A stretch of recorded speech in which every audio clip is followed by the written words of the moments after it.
Read with your money. Only on Money FM 89.3. He is one of Singapore's most respected veteran diplomats, and he's got a new book out. He's a prolific writer. His latest book, written longhand, he tells me, is his memoir, Living the Asian Century. Kishore Mahbubani, welcome to Read. Thank you for joining us. Thank you for having me. Now, why is this an undiplomatic memoir? Well, I think you have to read it. See, what's unusual about this memoir is that I tried to describe quite candidly our founding fathers, Lee Kuan Yew, Goh Keng Swee, Rajaratnam. I mean, I admire them greatly. These are the three of the greatest men I met in my life. But at the same time, I tried to describe them as human beings, hopefully bring out the more human dimension of them. They had great strengths, but they also had, foibles, and sometimes they could be difficult. And I described the number of times I was scolded by Lee Kuan Yew. How did you react to that? It's very painful.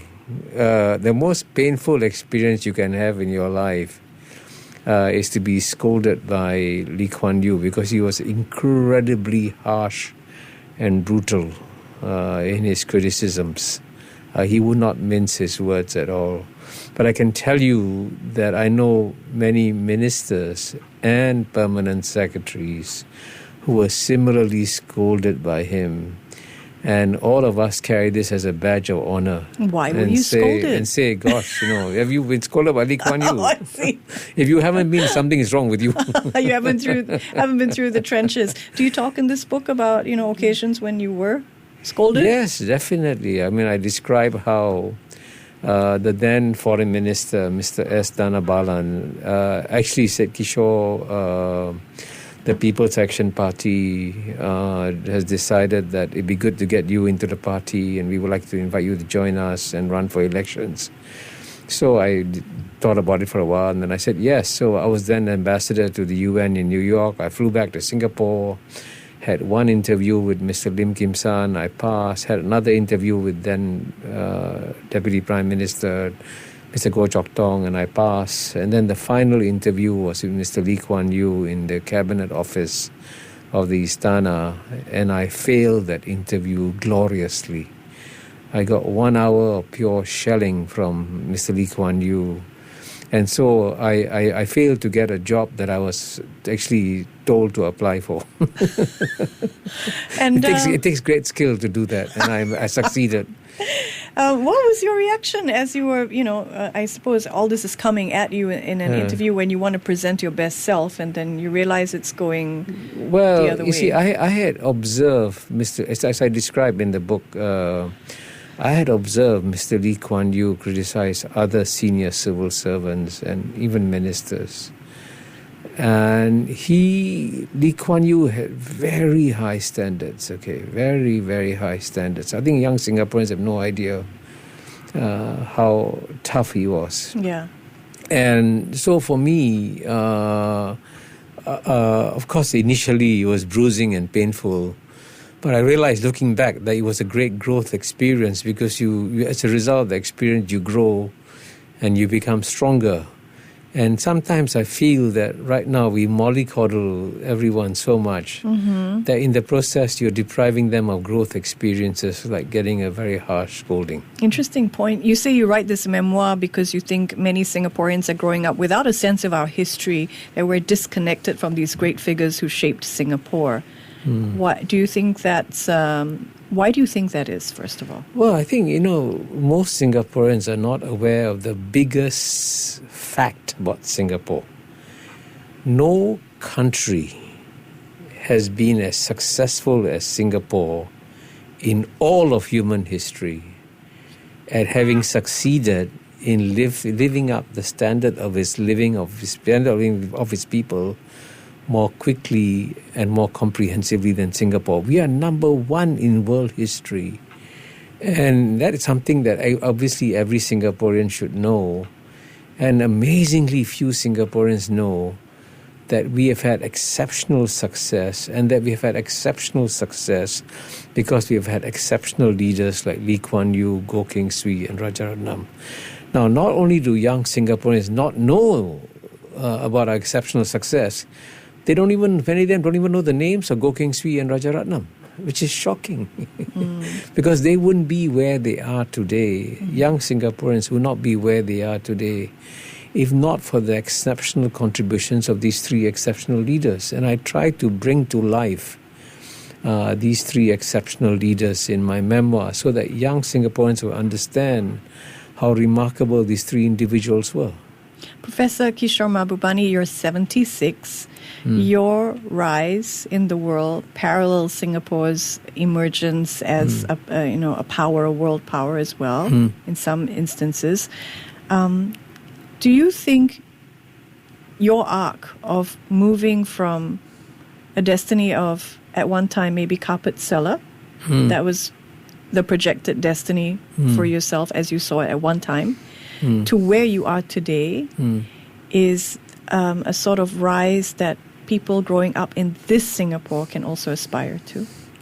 Well, I think you're right. I mean, I started from extreme poverty.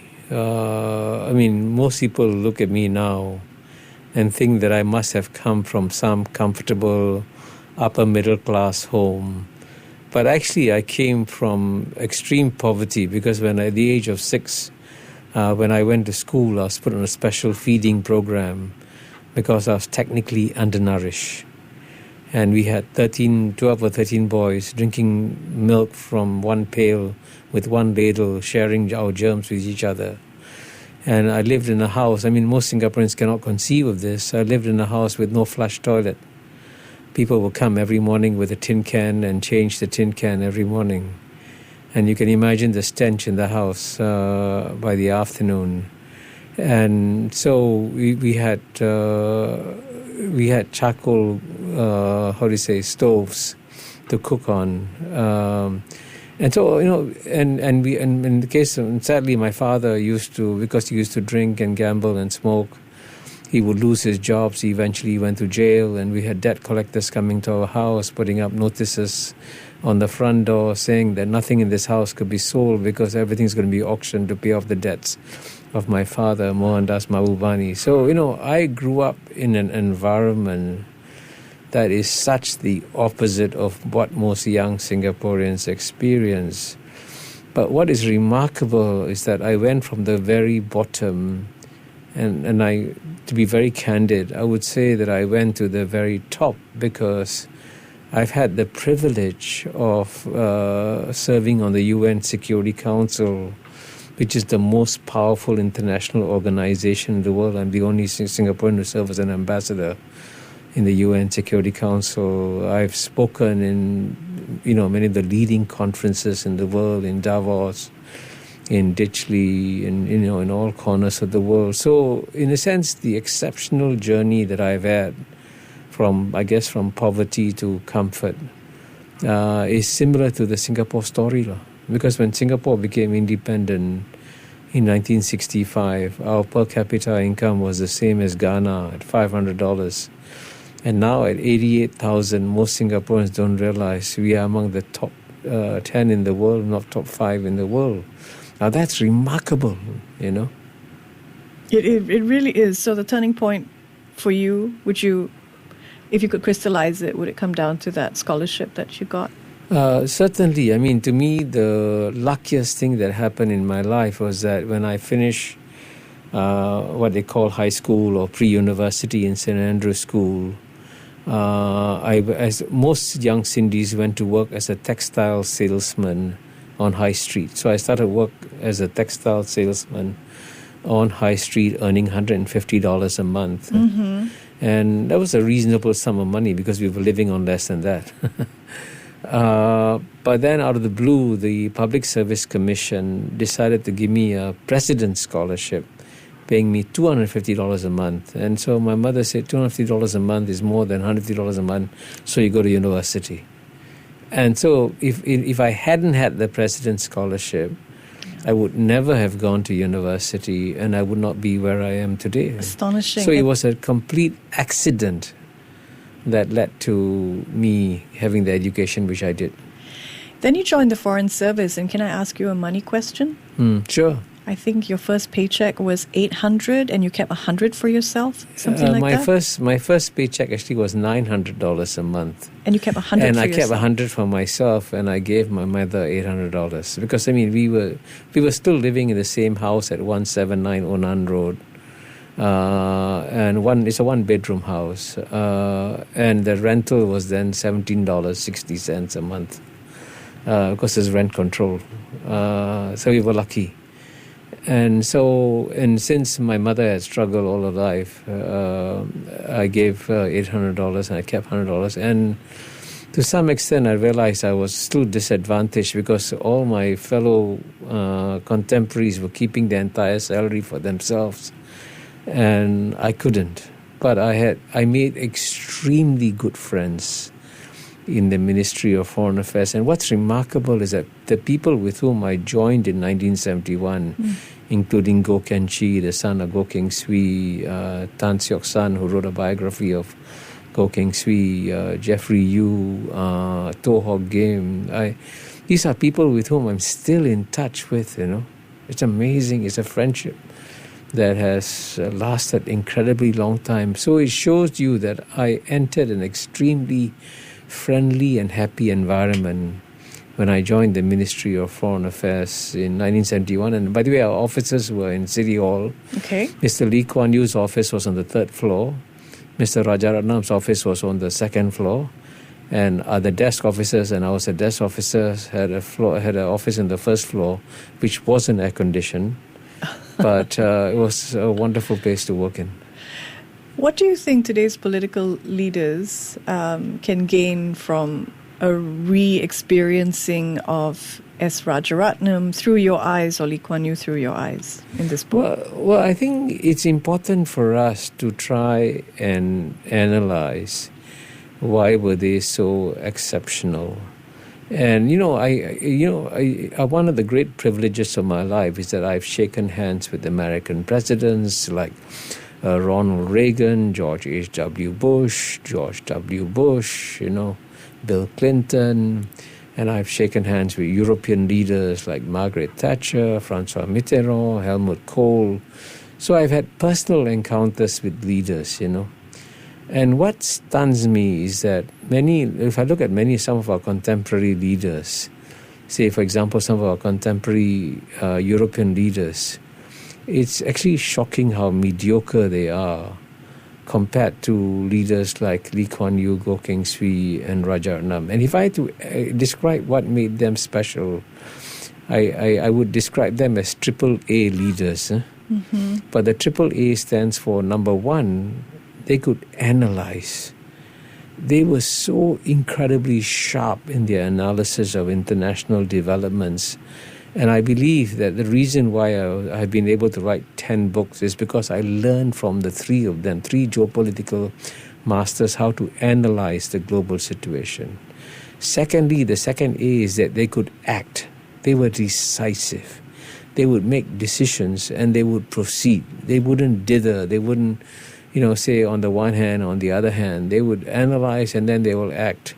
And then, of course, the third A is that when they discover that they made a mistake, they say, okay, we adapt and change. Mm-hmm. So, to be able to analyze, act, and adapt in decisive ways is something that is actually quite lacking in many world leaders today.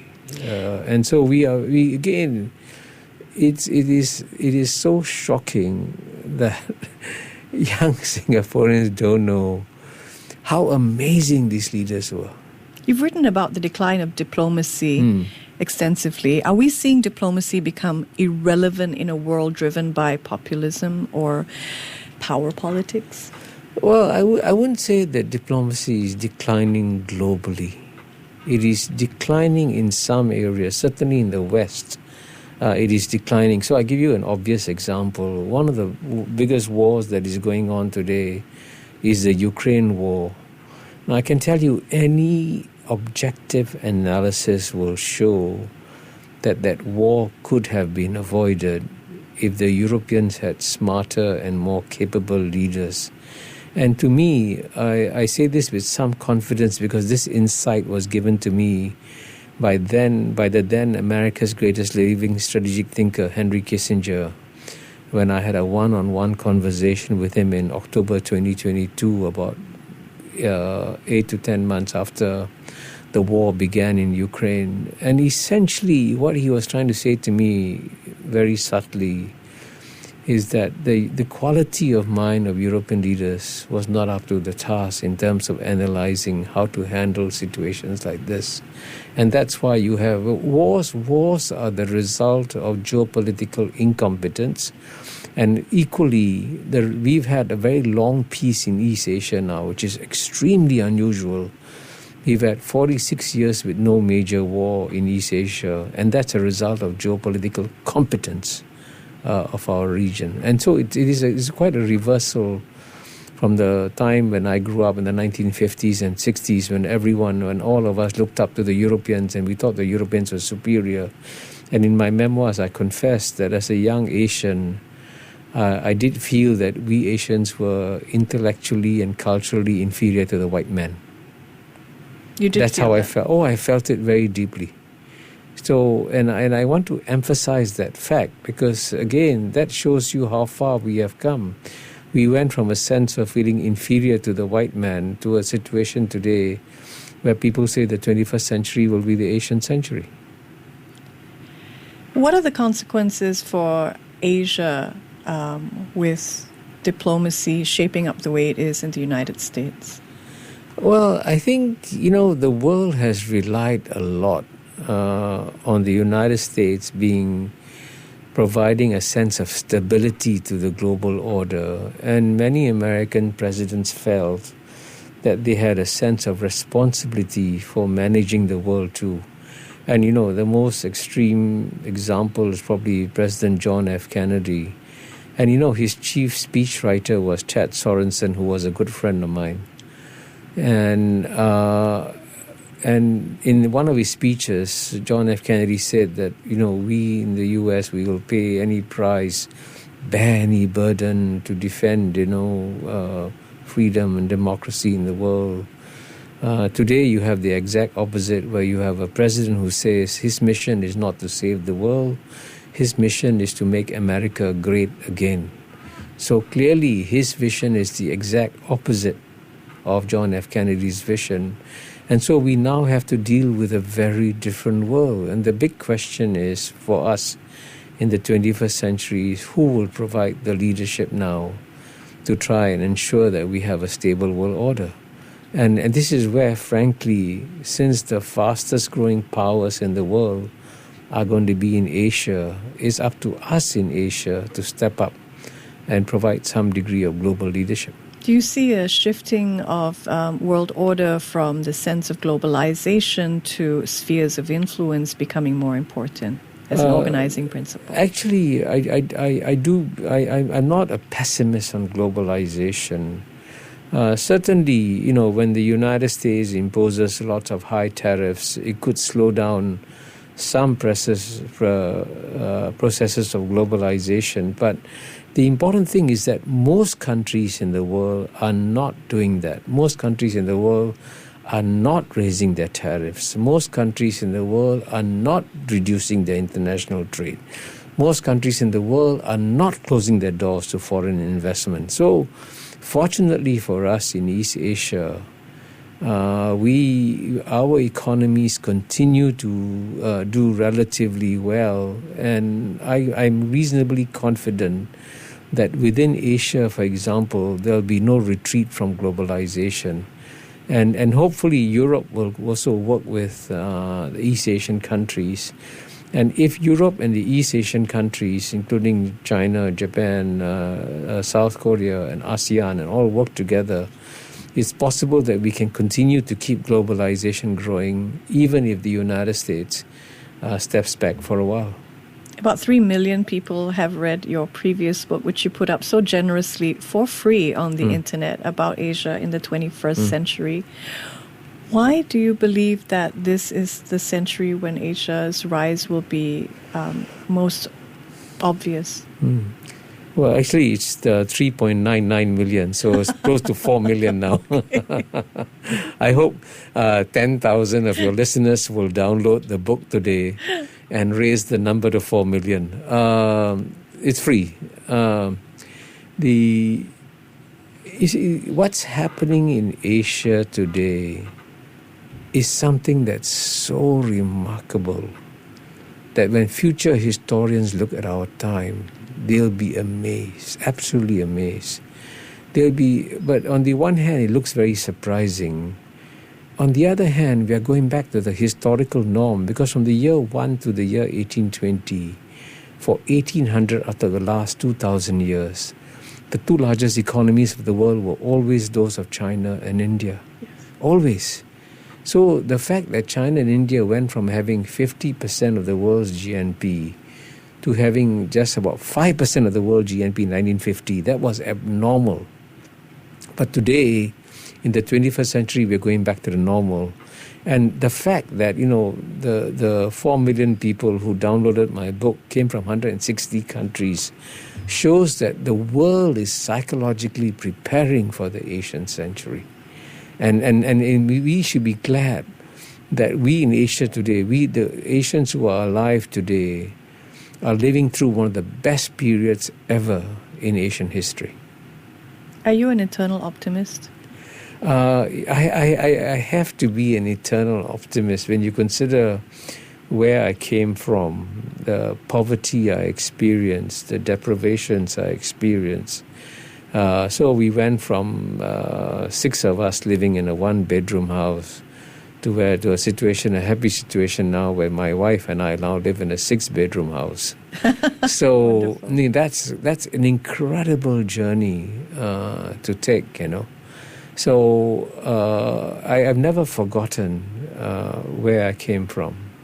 And so this is why I do believe that if Singapore is going to remain resilient over the next 100 years, it's important for all Singaporeans to be aware of our roots and what remarkable roots that we had that have led to where we are today. Do you think the Western world truly understands Asia's rise, or are most in denial? Well, I would say that, one reason why I get invited regularly to go back to both Europe and the United States to give speeches. I mean, I was invited to speak in Harvard, in University of Pennsylvania, in London. And the reason is that the more thoughtful minds in the West understand and accept the fact that this will be the 21st century, will be the Asian century. And if you look at the blurb that was given to me by Martin Wolf of the Financial Times, he acknowledges that power is shifting to Asia, and the West must learn to deal with a rising Asia. And I think one of the contributions I'm trying to make with my writings is to build bridges between the West and Asia. What kind of leadership does this moment in history demand, especially from younger Asian leaders? I think it's important to understand for everyone that the world has shrunk dramatically, that you cannot just take care of your own country. Forget it. If you live in a small, interdependent global village, which is what we have become, there's no point taking care of your house if the village is burning. So you have to take care of the whole village. And so just as, in a small village you have village councils, in a global village you must have strong global village councils. You need a stronger United Nations. So we, in Asia, should now step up and try to build stronger global governance, because clearly the United States is walking away from it. The United States is not strengthening the UN. The United States is walking away from the World Health Organization, the World Trade Organization. It is now Asia's responsibility to protect these UN organizations.